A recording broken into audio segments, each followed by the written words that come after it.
मुंबई शहर आणि उपनगरात आज आकाश अंशतः ढगाळ राहणार आहे। अधूनमधून मध्यम ते मुसळधार स्वरूपाच्या पावसाच्या सरी बरसण्याची शक्यता हवामान विभागानं वर्तवली। दुपारी 1:57 भरती आहे। 4.40 मीटर उंचीच्या लाटा उसळणार आहेत। आपत्ती नियंत्रण कक्षातून मुंबईतील पावसासंदर्भात बीएमसी आयुक्त भूषण गगराणी लक्ष ठेवून आहेत। आपत्कालीन कर्मचारी आणि अधिकारी मुंबईतील विविध ठिकाणी तैनात करण्यात आलेले आहेत। मुसळधार पावसाचा फटका सायन रेल्वे स्थानकालाही बसला। सायन रेल्वे स्थानकावर ट्रॅकवर पाणी साचलं, त्यामुळे काही काळ जलद मार्गावरची वाहतूक बंद करण्यात आली होती।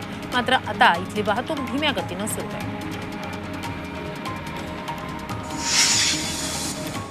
पवई तलाव ओव्हरफ्लो झालाय। काल रात्रीपासून पडलेल्या मुसळधार पावसानं 6 तासात तलावात पाणी भरलं।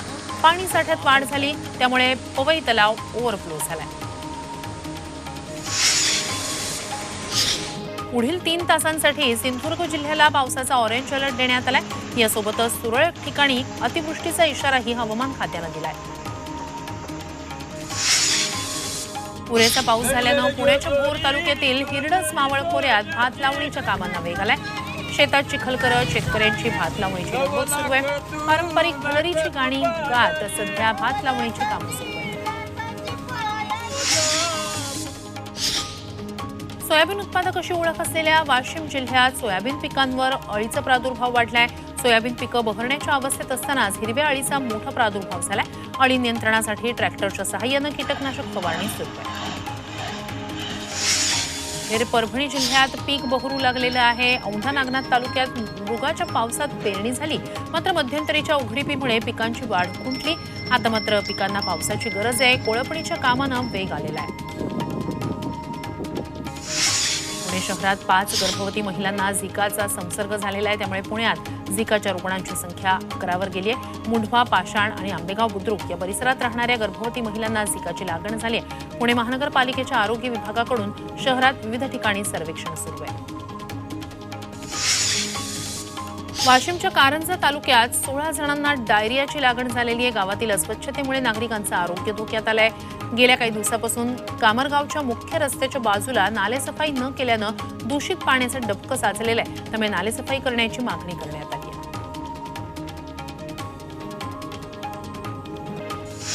वरळी हिट अँड रन प्रकरणी विरोधक आक्रमक झालेत।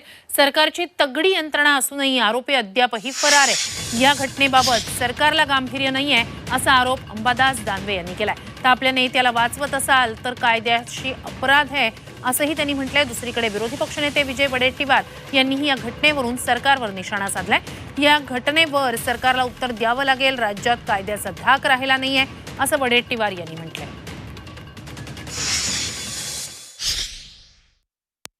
सरकार याच्यावर कोणत्याही प्रकारे सिरियस नाही। वक्तव्य प्रसिद्ध केलं मुख्यमंत्र्यांनी, परंतु तुमच्या हातात एवढी मोठी यंत्रणा आहे, तुम्ही भल्या भल्या विकेट घेता असं म्हणता।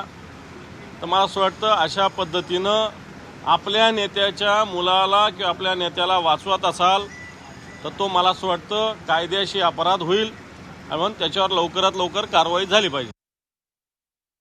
सरकारला उत्तर द्यावं लागेल, पण कालची घटना हेच दर्शवते की राज्यात कायद्याचं राज्य राहिलं नाही।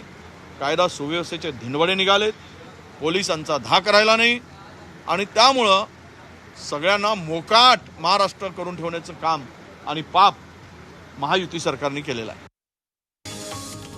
पर्यटन बस सेवेमुळे पुण्याची पीएमपीएमएल मालामाल झाली आहे। या पर्यटन बस सेवेला पर्यटकांचा मोठा प्रतिसाद मिळालाय। 1 जून महिन्यात पर्यटन बसचं उत्पन्न 1.5 लाख रुपयांवर गेलंय। प्रत्येक शनिवारी आणि रविवारी पीएमपीएल पर्यटन बस सेवा पुरवतं। पालघर जिल्ह्यातील आशेरी किल्ल्यावर शिवशंभू दुर्ग प्रतिष्ठानच्या वतीनं संवर्धन मोहीम राबवण्यात आली। बेशिस्त पर्यटकांनी केलेल्या कचऱ्याची विल्हेवाट लावण्यात आली।